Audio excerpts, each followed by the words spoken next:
Assalamualaikum warahmatullahi wabarakatuh. Saya Regen Driver Fatoni dengan NIM C1D12107.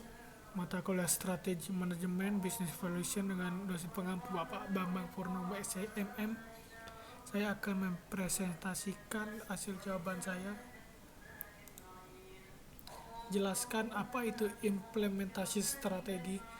Implementasi strategi adalah proses untuk menerjemahkan rencana strategi ke dalam tindakan dan kegiatan konkret yang dapat dilaksanakan oleh organisasi.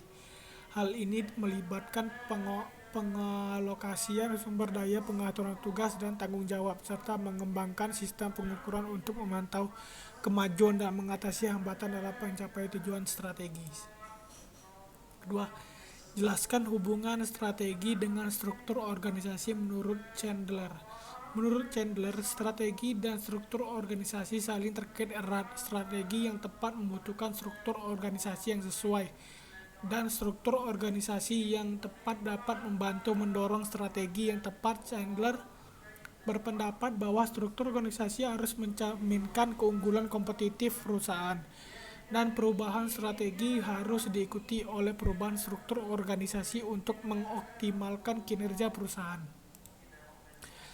Jelaskan perbedaan antara formulasi strategi dan implementasi strategi. Formulasi strategi adalah proses untuk mengembangkan rencana strategis, yaitu menetapkan tujuan dan sasaran jangka panjang, menganalisis lingkungan internal dan eksternal perusahaan, serta memilih strategi yang paling sesuai. Sementara itu, implementasi strategi adalah proses untuk menjalankan rencana strategis dan menerjemahkannya ke dalam tindakan konkret. Perbedaan kunci antara keduanya adalah bahwa formulasi strategi lebih bersifat konseptual dan abstrak, sedangkan implementasi strategi lebih bersifat operasional dan praktis. Soal selanjutnya, struktur organisasi dikelompokkan menjadi organisasi primitif, organisasi fungsional, organisasi divisional, dan organisasi metrik. Jelaskan masing-masing kelompok struktur organisasi ini.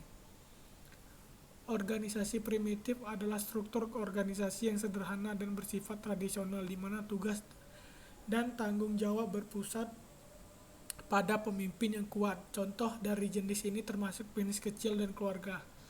Organisasi fungsional adalah struktur organisasi di mana tugas dan tanggung jawab dikelompokkan berdasarkan fungsinya, seperti pemasaran, keuangan, produksi, dan lain-lain.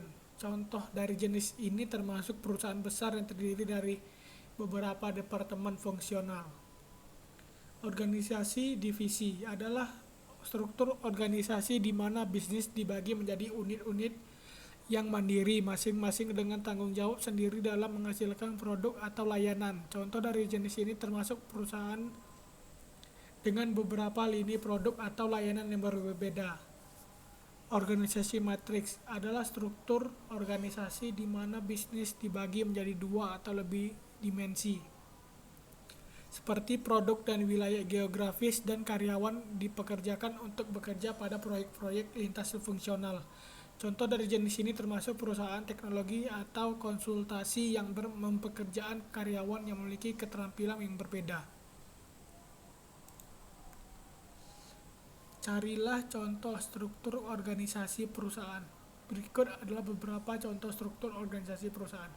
Yang pertama, Coca-Cola menggunakan struktur organisasi fungsional dengan departemen seperti pemasaran, keuangan, dan produksi. Kedua, Amazon menggunakan struktur organisasi matriks dengan unit bisnis berdasarkan produk dan wilayah geografis. Ketiga, Procter dan Gamble menggunakan struktur organisasi divisi dengan unit bisnis yang terpisah untuk produk-produk seperti produk perawatan pribadi dan produk perawatan rumah tangga. Yang terakhir, apa itu budaya organisasi, dan jelaskan bagaimana budaya organisasi bisa membantu mencapai visi dan misi perusahaan. Budaya organisasi adalah seperangkat nilai-nilai, kepercayaan, dan norma yang dipegang oleh anggota suatu organisasi dan mempengaruhi cara mereka berinteraksi dan bekerja bersama. Budaya organisasi dapat membantu mencapai visi dan misi perusahaan dengan meningkatkan motivasi karyawan. Budaya yang kuat dan positif kuat dan positif dapat memotivasi karyawan untuk mencapai tujuan organisasi.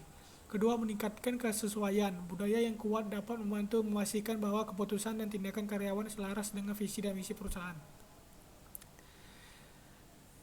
Meningkatkan kreativitas dan inovasi. Budaya yang terbuka dan mendukung dapat membantu memfasilitasi kreativitas dan inovasi yang diperlukan untuk mencapai tujuan organisasi. Yang terakhir, meningkatkan loyalitas dan retensi karyawan.